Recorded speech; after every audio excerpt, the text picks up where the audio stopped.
Ah ouais, c'est chaud. La famille, j'espère que vous allez bien. Écoutez, moi ça va super. Aujourd'hui, on va s'occuper d'un truc très important. C'est la capote de la Miata. Comme vous pouvez voir, la capote commence vraiment à faire la gueule. Donc il s'agit d'une capote en PVC avec évidemment des coutures qui d'ailleurs commencent vraiment à être usées et laissent infiltrer l'eau. Il y a pas mal de petites coutures sur cette capote, notamment ici, qui commencent vraiment à être bousillées et évidemment effilochées de l'intérieur. Mais en vrai, ce qui me chiffonne le plus, c'est tout simplement la lunette arrière qui commence d'ailleurs à vraiment devenir opaque, terne, et qui a cette grande trace.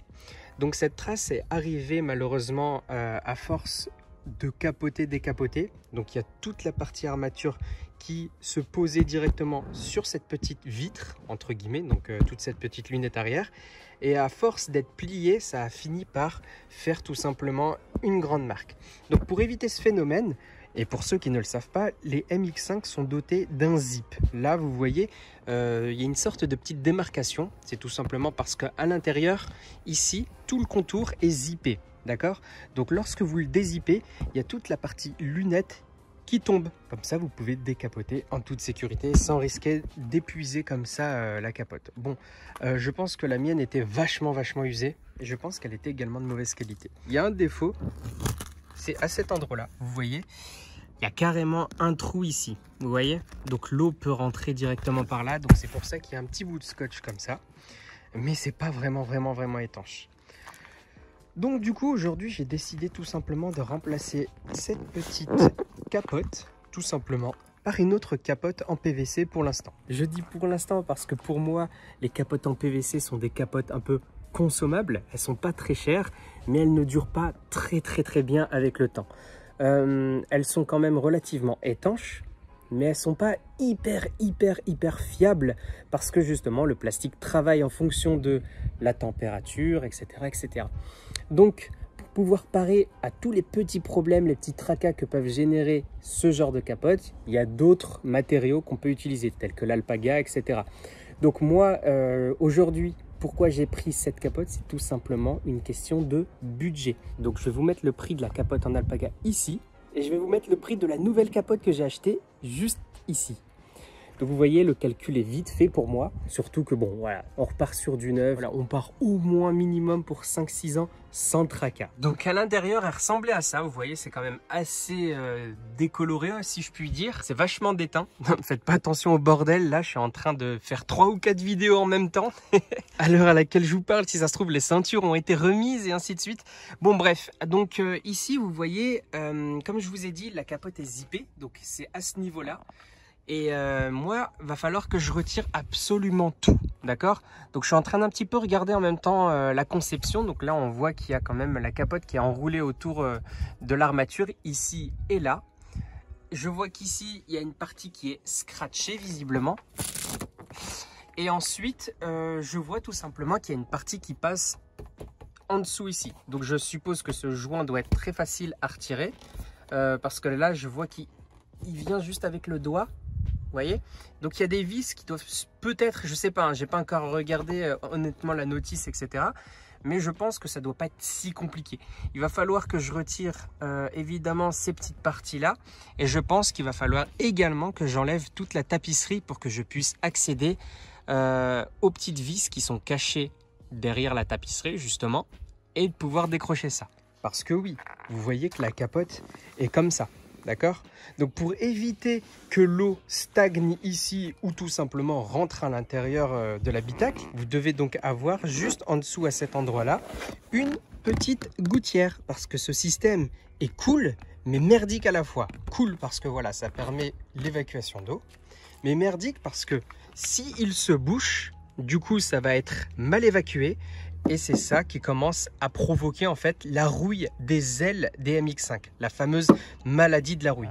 Donc là, moi, vous pouvez voir que c'est intact, Dieu merci. J'ai pas envie d'avoir affaire à ça. Là, j'ai vraiment pas envie de bouffer de la rouille avec cette voiture.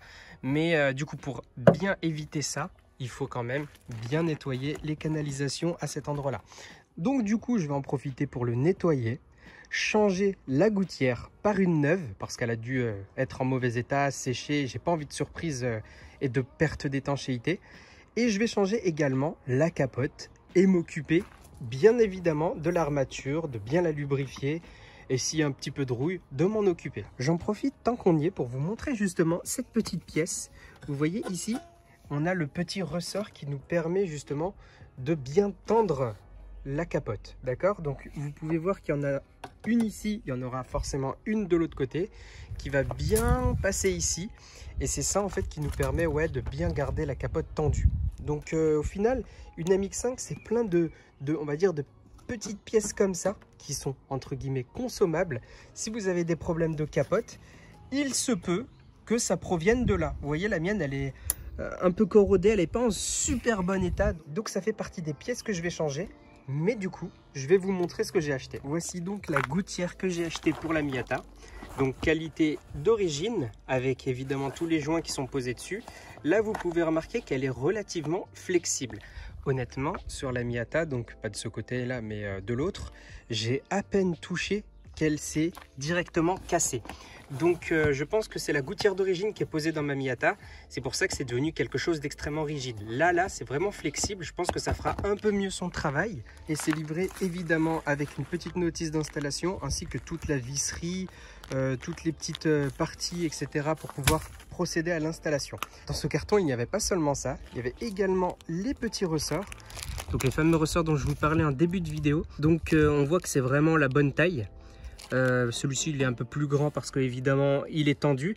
Ici vous voyez qu'il est tendu justement grâce à un câble de tension. Eh bien je l'ai également acheté pour les deux côtés. Je suis pas sûr de tête, mais je crois que les NA et NB sont totalement différents. Je crois que les NB n'ont pas cette petite partie. Donc si vous voulez acheter justement des nouveaux câbles de tension, prenez bien ceux de NA, même s'il y a une réduction sur ceux de NB. Mais je dis peut-être une bêtise, donc arrêtez-moi si je me trompe. Donc à cet endroit-là, vous avez normalement un petit joint qui doit se clipser au niveau de l'intérieur, qui ressemblait à ça.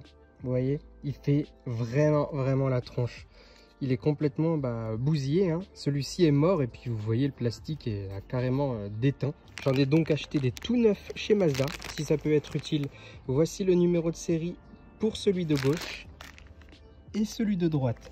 Honnêtement, ça m'a coûté, je crois, entre 30 ou 35 euros. Je vais pas vous dire de bêtises, mais je crois que c'était 30-35 balles pour les deux.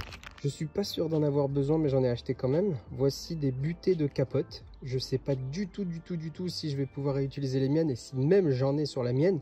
Mais bon, c'était pas ruineux, ça m'a coûté, je crois, 3 balles, donc j'ai préféré les acheter dans le doute. Bon, on va faire le unboxing comme d'habitude. Pour ceux qui se demandent où est-ce que j'ai eu cette capote, je l'ai achetée chez Mécatechnique. Donc quand vous achetez la capote, elle vient directement avec du coup un petit guide d'installation et des petits rivets. Ici, la capote ressemble à ça. Alors là, il y a une méchante coupure, mais ne vous inquiétez pas. Lorsque vous retirez justement les scotch, vous vous rendez compte que du coup, cette partie-là n'est juste qu'une protection en fait pour le plastique. Ici, c'est justement la lunette arrière. Donc, on dirait pas comme ça, mais il y a bien un plastique à cet endroit-là qui est nickel, hein. Il n'est pas du tout opaque comme le mien. Et puis donc voilà, que ça se soit abîmé, j'en ai strictement rien à faire parce que ça, c'est pas destiné à être réutilisé dans tous les cas. Donc la capote se présente comme ça. Vous voyez, donc elle est de cette matière-là, on dirait une sorte de tissu quoi. Donc tout simplement parce que ça c'est l'intérieur de la capote. On peut le remarquer tout simplement grâce au zip ici. Au niveau du revêtement extérieur, ça va donner ça. Vous voyez, un peu comme celle que j'ai actuellement, qu'il va falloir que j'imperméabilise, sûrement avec soit un produit, soit un truc hydrophobe, je sais pas, je verrai. Là, à l'heure à laquelle je vous parle, je sors cette capote un petit peu du coup en urgence, donc j'ai pas encore acheté tous les produits, etc. pour imperméabiliser la capote. Je vais l'installer un petit peu, comme je vous dis, dans l'urgence. Et puis, ça va nous faire une petite vidéo assez sympa. Donc la famille, n'hésitez pas à charger les pouces bleus pour soutenir, parce que là je vous avoue que j'ai un somme intersidéral. Je devais le faire puisque je l'ai acheté déjà depuis très longtemps, mais je voulais pas le faire maintenant. En fait, je voulais vous faire une petite vidéo et faire ça avec un de mes abonnés, histoire qu'on fasse ça à deux. Ça aurait pu être sympa de le faire avec l'un d'entre vous. Du coup, ce que je vais faire avant de commencer, je vais tout simplement mettre cette capote directement au soleil toute l'après-midi et je vais attendre justement qu'elle se détende bien comme il faut, parce que là je la sors du coup de mon sous-sol qui est relativement frais. Donc au final j'ai peur que ça craque ou que ça s'étire mal tout simplement. Donc on va juste attendre tranquillement que ça s'agrandisse avec la chaleur. Donc voilà, maintenant on est équipé, place à la désinstallation. Mais je vais également changer la gouttière. Bon là, ce petit guide va vraiment être mon ami. Je vais lire ça un petit peu très vite, histoire que vous ayez des informations. Ça va peut-être vous guider sur le choix d'une capote. Là, on parle évidemment d'une capote en PVC avec la fenêtre en plastique. Ils nous disent de bien faire attention à ne pas plier la petite fenêtre parce que sinon ça peut finir craquer dans des conditions fraîches. Donc quand il fait froid, quand il y a du givre, etc. Ça risque du coup de péter un petit peu de la même façon que là-bas. On nous demande également d'installer cette capote dans un environnement relativement chaud, pas quand il fait froid. Ce qui se comprend parce que le plastique travaille. Donc là, on nous dit de faire super attention à la position et à l'endroit où se trouvent les petites pièces au moment d'enlever le toit d'origine parce qu'on va en avoir besoin pour l'installation du nouveau toit. Donc ici, en rouge et en gros, on nous dit du coup, une fois que c'est installé, on doit, donc en gros et souligné, on nous dit de dézipper la petite lunette arrière avant de décapoter parce que sinon, ça peut abîmer la fenêtre. Un petit peu ce que je vous disais en début de vidéo ici. Je vais vous énumérer vite fait tout ce dont on va avoir besoin pour pouvoir changer la capote. Donc ici, une petite douille de 10 mm. Ça, un cliquet, ça fait largement l'affaire. Ici, on va avoir besoin d'une perceuse avec un foret de 4 mm. Ces deux petites pièces ici, c'est tout simplement deux tournevis avec des empreintes différentes. Bon, rien qu'on ne puisse pas trouver dans des kits de tournevis. Ici, c'est un pistolet à arriver. Là, on va avoir besoin d'une pièce pour pouvoir retirer, vous savez, les petits clips de garniture. Et ils nous disent, ouais, une vieille fourchette peut faire l'affaire. Un rouleau de scotch. Ici, on va avoir besoin d'un tournevis plat. Et ici, en optionnel, un marqueur. Petit disclaimer ici. Normalement, une installation met entre 6 et 8 heures pour ta première fois. Mais il faut se souvenir qu'il ne faut pas se dépêcher et faire ça proprement, blablabla. On nous dit également que le faire dans un environnement chaud, ça facilite le truc, surtout avec les toits en vinyle, parce que ça peut affecter la tension du nouveau toit. Ces instructions incluent également l'installation de la petite gouttière, mais elles sont vendues séparément, blablabla. Il y a une phrase qui m'a tué ici, il y a écrit « Il n'y a aucun prix » pour être la personne la plus rapide en installation de soft-top au monde. Donc il faut prendre son temps. On va prendre notre temps, hein, ne vous inquiétez pas. Donc première chose à faire, c'est ouvrir les deux portes en grand et surtout éteindre les lumières pour pouvoir préserver la batterie. Bon. Ensuite, placer une serviette ou un tissu au niveau de notre coffre. Ça va nous servir d'endroit pour pouvoir déposer nos outils, nos vis, etc. pendant qu'on va bosser sur notre voiture. Donc on nous donne même des petits conseils, des petits tips. Si vous avez un filet anti-remous, il va falloir l'enlever. D'accord? Moi, j'en ai pas encore, donc je vais pouvoir commencer directement. Ici, on va nous demander du coup de rabaisser nos sièges et les avancer tout devant pour pouvoir travailler au niveau de l'arrière plus facilement. Maintenant, on est prêt à commencer à retirer l'ancien toit. Les rails en question se trouvaient à cet endroit-là, d'accord? Donc là, il y a toujours un rail et je l'ai gardé pour que vous puissiez voir. Ici, il y a des petites rondelles à retirer avec la petite douille de 10. Et ces petites rondelles vont justement soit retenir la tapisserie et vont retenir également la petite gouttière. Donc, il faut évidemment retirer le tapis si vous n'avez pas une tapisserie un peu comme la mienne. Ça va faciliter vraiment la tâche. Donc du coup, je me suis organisé comme ça, vous voyez. J'ai pris un petit sachet, j'ai mis les petits écrous dedans et dessus, je vais écrire au marqueur d'où proviennent ces petites vis. Comme ça, je vais pouvoir m'organiser. De plus, dans cette petite boîte, je vais les mettre en ordre. Donc comme ça, quand je vais devoir remonter, je vais d'abord utiliser les vis qui sont là et puis revenir jusque là. Comme ça va vraiment me faciliter l'organisation du truc. Bon, petit état d'avancement, j'ai commencé à retirer les rails, les joints. Bon, c'est juste des vis à dévisser, hein, donc je vous épargne ça en vidéo. mais c'est hyper simple. D'ailleurs, pour ceux qui veulent justement un tuto détaillé, je vais vous le mettre directement dans la description. Moi, je vais essayer d'accélérer un petit peu parce que j'ai pas envie voilà, de vous montrer comment on dévisse une vis, hein. Ça n'a ni queue ni tête. Moi, je voulais vous montrer du coup les petits points importants. Donc là, j'étais en train de tout enlever et ici, on voit qu'il y a un des câbles de tension qui a cédé. D'accord? On voit qu'il est complètement foutu, hein. Ils sont complètement, enfin les petits fils à l'intérieur sont complètement bouffés. Ici, il a été bouffé par la rouille. Donc voilà pourquoi la capote n'était pas très bien tendue de ce côté-là. Et peut-être ça explique les petites gouttelettes qui coulaient à cet endroit-là. En tout cas, j'ai bien fait du coup de changer la capote parce que au final, je vais pouvoir remplacer cette petite pièce également. Là, on voit qu'il y a quand même des petites traces de rouille, mais 3 fois rien. Je vais pouvoir également en profiter pour pouvoir mettre un petit peu de WD-40 dans tous les petites parties là, les petites parties qui sont censées se plier, comme ça évite qu'il y ait du bruit et surtout ça évite tout simplement que ça soit très dur. Normalement, je vais pouvoir décapoter, recapoter d'une seule main. Elle est bien retirée. Honnêtement, vous n'avez pas besoin de retirer les bourrelets de ce que je vois. Mais bon, moi je les ai retirés de l'autre côté parce que quand je vais remettre la capote, je suppose que ça va me gêner. Donc je préfère tout retirer et ensuite bien m'organiser plutôt que le laisser et après découvrir que je dois tout démonter ensuite. Donc celui-ci par contre, il est bien tendu. Vous voyez quand même qu'il est un peu bousillé à cet endroit-là. C'est sûrement à cet endroit-là que ça se plie, enfin je pense. Enfin bref, donc ça passe ici. C'est bousillé également à cet endroit-là, n'est-ce pas? Donc ça redescend là et ça tire sur le petit ressort ici. Moi, du coup, comme je vous ai dit, j'ai les pièces de rechange. Celui-ci aussi sera remplacé. Et je voulais vous montrer un petit peu, du coup, la gueule que ça pouvait avoir une fois que c'était retiré. Donc toute cette pièce-là, c'est le fameux rain rail, donc la gouttière. L'eau est censée passer par ici. Donc ça s'infiltre par là et ça passe directement ici. Elle fait tout le long par là et ensuite ça part dans le trou là. Donc vous voyez, j'ai retiré la capote, il y avait toute cette merde à l'intérieur des gouttières. Donc je pense que ça lui fera un peu de bien. Et comme vous pouvez voir, je vous avais dit que c'était devenu extrêmement rigide. Vous voyez, c'est plus du tout malléable comme l'autre en fait. Donc ça, voilà, exactement ce que je voulais vous montrer. Il suffit à peine de tirer pour que ça casse. En fait, ça devient du verre avec les années. Donc ça peut être intéressant de remplacer directement ça. Surtout lorsque vous changez votre capote. Donc, vous voyez, c'est complètement bousillé. C'est pour ça qu'il y a de l'eau qui s'infiltre dans la MX5.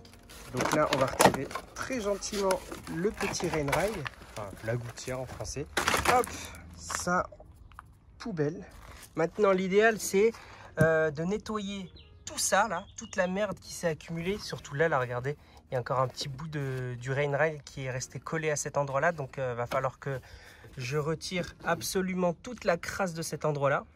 Et puis, surtout que je fasse très attention parce que ça peut se boucher à cause de ça, justement, ici.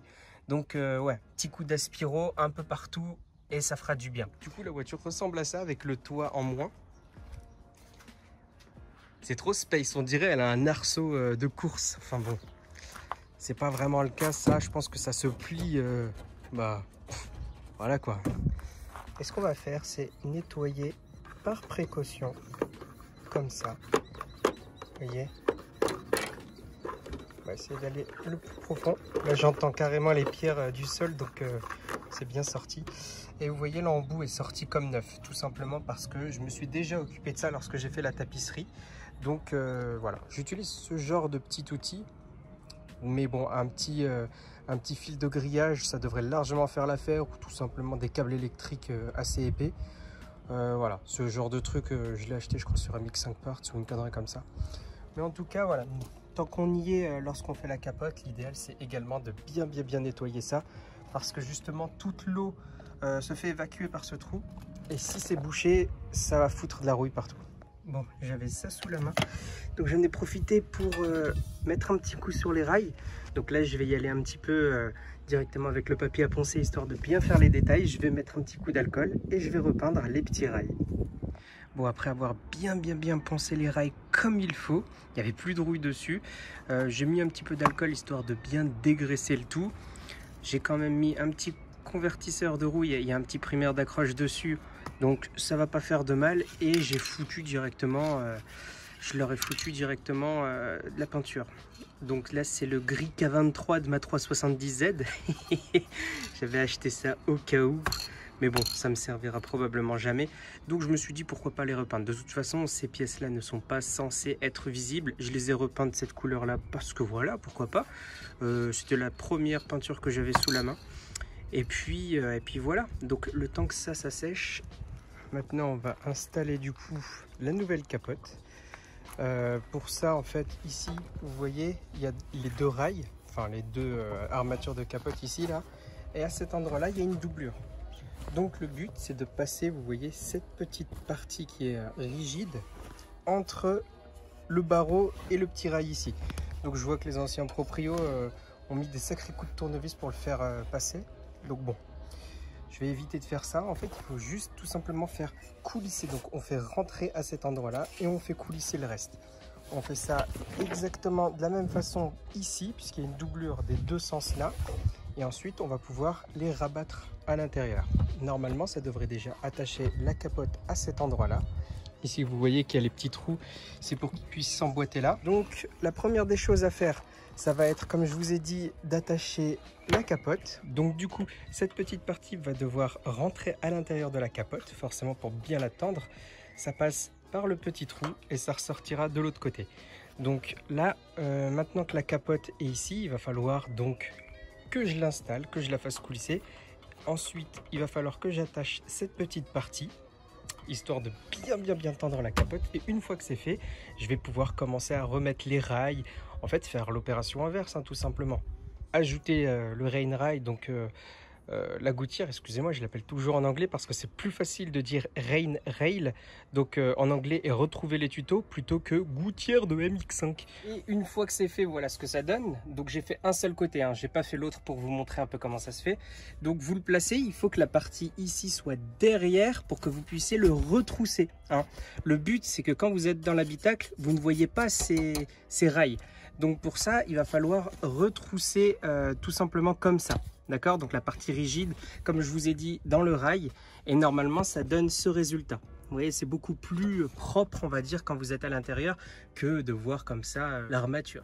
Et voilà, ça a été rifté. Donc du coup, ça passe à l'intérieur de la capote. Ça passe tout le long, ça redescend à cet endroit-là. Vous voyez, donc ça passe par le petit trou. Ici, ça passe à l'intérieur. Et c'est directement attaché au nouveau ressort, qui est directement vissé contre l'armature. Ici, il y a une petite partie justement qui protège le petit câble ici. Donc cette partie plaque le câble ici et voilà. Bon, c'est fait. Il va falloir que je place les extrémités. J'ai complètement zappé un rail. Donc vous voyez ici au niveau de l'armature, je vous ai parlé du coup des deux à faire ici, mais il y en a un troisième. Vous voyez, mais celui-ci est beaucoup plus simple à faire parce qu'il est scratché tout simplement. Donc celui-ci, il ne faut pas l'oublier, mais une fois que c'est fait, du coup on va pouvoir commencer directement à attacher la capote. Donc vous voyez ici il y a des trous directement, là il y a des trous également et il y a ce petit rail, ce petit profilé à installer comme cela. Donc là je vais faire ça pour tout le rail et comme je suis sûr et certain que ça va m'embêter, donc ce côté là va être un peu en décalage par rapport au trou, eh bien je vais tout simplement chauffer un petit peu au décapeur thermique histoire de bien rendre la capote malléable et extensible parce que ça reste quand même du plastique et ça doit s'étirer, sachant que là elle est toute neuve, forcément vous imaginez bien que la capote est bien tendue, donc un petit coup de décapeur thermique histoire de bien détendre le truc et ça va nous permettre de pouvoir bosser sur cette capote et ce petit profilet. Voilà, comme ça le rail est installé. Maintenant tout ce qu'on a à faire, c'est nous occuper du coup de toute cette partie. En dessous, il va falloir placer la capote et faire la même chose pour pouvoir l'attacher correctement. On va commencer tout de suite. Bon, pour tout le reste, j'ai décidé de retirer l'armature histoire de gagner un temps fou. Donc pour faire ça, il faut retirer l'écrou qu'il y a ici, ainsi que les trois qui sont là, d'accord? C'est des empreintes de 12 ici, une empreinte de 13 ici. Donc une fois que c'est fait, l'armature se lève tout simplement. Donc juste à la lever et elle s'enlève. Maintenant, il va falloir que je réinstalle les rails. Donc j'ai commencé à les réinstaller à cet endroit-là. Maintenant, il va falloir que j'installe cette partie. Donc j'ai pas fait cette partie pour vous montrer un petit peu. Donc vous voyez que ça fit absolument pas. Il y a un décalage ici entre le trou là et le trou là. Donc même méthode, ça veut dire qu'il va falloir prendre le décapeur thermique, bien tirer même derrière pour pas que ça tire que d'un seul côté, bien tirer ensuite avec une petite pince à cet endroit là, donc on tire comme ça. Ensuite on commence à mettre le rail avec les vis et puis voilà, ça tient et ça va être cool. Je sais pas ce qu'a fait l'ancien proprio parce que visiblement il y a de la colle partout, enfin bon bref, normalement je sais pas, pour moi il n'y a pas besoin de colle quoi. Donc je pense que c'était surtout voilà, la capote devait être abîmée au bout d'un moment et il a foutu de la colle partout, ou il n'a pas eu l'idée de prendre du décapeur thermique, de faire chauffer pour bien aligner le rail. Parce que, enfin bon bref. Et donc une fois que c'est fait pour les rails, il va falloir qu'on remette les petits bourrelets. Donc je voulais vous montrer un petit peu. Là j'ai pas remis toutes les vis, d'accord. J'ai mis seulement une vis qui tenait à l'intérieur. J'ai pas remis les 3 qui sont là, temporairement, pour voir s'il manque rien, etc. Mais là ça m'a l'air vraiment ok, vous voyez. Pour l'instant, je sais pas, je trouve que c'est nettement mieux que ce qu'il y avait avant. Vous voyez, ça fit parfaitement, il n'y a pas de bulle, il n'y a rien. C'est nickel pour l'instant. Là la chance que j'ai, c'est qu'il y a beaucoup de soleil, donc ça va bien taper dedans. Je vais laisser comme ça une petite heure, histoire que le soleil tape bien sur la capote et que ça la détend un petit peu, parce que là je vais devoir installer la gouttière. Mais évidemment, pour que l'eau circule correctement, il faut que la capote soit entre les deux parties ici, d'accord. Faut mettre la capote du coup à cet endroit là et resserrer la plaque avec cette partie là qui fera office de joint collé contre la petite toile du toit. Donc voilà à quoi ça devrait ressembler normalement si vous avez fait le truc correctement. Donc voilà, ici vous voyez la capote passe bien en dessous. Ici on a le rain rail et franchement je pense pas qu'il va laisser passer de l'eau. Mais on va faire le test quand même. Donc là, j'ai tout serré approximativement, hein, parce que normalement, il y a un schéma à respecter. Ici en premier, 2, 3, 4, 5 et ainsi de suite. Donc j'ai temporairement mis les vis. Je me suis dit que ça allait plus me gêner que ça, mais non, le fit est correct. Et puis vous voyez, c'est nettement plus propre avec un rail repeint comme ça, plutôt que le truc tout rouillé dégueulasse qu'il y avait en début de vidéo. Voilà, une bonne chose de faite. Alors, je vous avoue qu'ici j'ai galéré à remettre la capote, tout simplement parce qu'elle était tellement tendue que c'était quasiment impossible de la refermer. Il y avait un grand jeu ici, donc en fait il suffisait juste de bien chauffer. Moi j'ai mis un petit coup de décapeur thermique à cet endroit là, ici, histoire de bien la détendre. Mais après au pire vous la laissez au soleil et ça devrait faire l'affaire. En tout cas moi là c'est bien tendu. Je vais laisser ça comme ça pendant une bonne semaine fermée. Je ne vais pas la décapoter histoire que la capote se fasse. Là vous avez dû remarquer que c'est quand même assez humide. C'est juste parce que j'ai pris de l'eau en fait. Et j'ai décidé de faire couler un petit peu d'eau partout autour, histoire de bien voir si c'est étanche. Donc l'eau coule bien à cet endroit là. Là vous pouvez voir, il y a des petites gouttelettes encore. Donc les canalisations ne sont pas bouchées. Et puis de toute façon là... pendant la vidéo je vous ai montré, je les ai un petit peu débouchés, donc là il n'y a pas de souci. Donc l'eau passe bien par la gouttière fait son taf, la capote est installée. Du coup le seul truc qui me plaît pas c'est ça, je l'ai un petit peu abîmé ici. Du coup il va falloir que je rachète ce petit bourrelet là, celui-ci également. Et de l'autre côté aussi, bon ça va, c'est pas ce qui est plus cher, mais bon voilà, ça je vais le remplacer définitivement. Et puis vous voyez là au niveau de l'intérieur on est bien, tout est bien. Et au niveau de la lunette arrière vous voyez ça n'a rien à voir, hein. Elle est bien attachée et on voit très bien par rapport à avant. C'est vrai qu'avant elle était relativement opaque, maintenant au niveau de l'arrière on est plus que bien au niveau visibilité. Maintenant, il n'y a plus qu'à attendre que la capote se fasse. Maintenant, il faut du temps, hein. Regardez, au niveau de l'intérieur, c'est nettement plus propre. Alors, vous voyez des traces, mais c'est juste des reflets du soleil. Là, moi, telle que je la vois, elle est bien noire, bien propre. Mais voilà, il y a évidemment le soleil qui flash à l'intérieur, donc on voit les reflets. Mais bon, voilà, ça fait vraiment très propre. Et le toit est extrêmement bien installé, donc ça c'est une bonne chose de fait, surtout que là il est bien noir. Ça a juré avant avec le toit qui était un petit peu délavé, là c'est nickel quoi. Comme je vous ai dit, c'est une très bonne chose de fait. Déjà qu'au niveau de l'intérieur on a entièrement restauré la MX5 et puis De toute façon, l'extérieur est quand même en très bon état. Il manquait plus que la capote pour que la voiture garde un aspect très très neuf, très très beau, très très stylé. Et on s'en est occupé enfin. Donc, je vais vous dire honnêtement, est-ce que c'est compliqué? À mon sens, non. C'est pas du tout compliqué d'installer soi-même sa capote. Mais ça demande quand même du temps. Ça demande beaucoup de rigueur. Mais honnêtement, n'importe qui peut le faire. Il n'y a pas besoin d'être à deux, mais je pense que ça faciliterait le truc. Si vous vous y mettez correctement, ouais, allez, vous faites ça un samedi ou un dimanche, la journée, vous l'avez faite. Et la voiture est prête pour le lendemain. Moi, j'ai vraiment pris mon temps et surtout, j'ai fait en sorte de filmer ce que je faisais.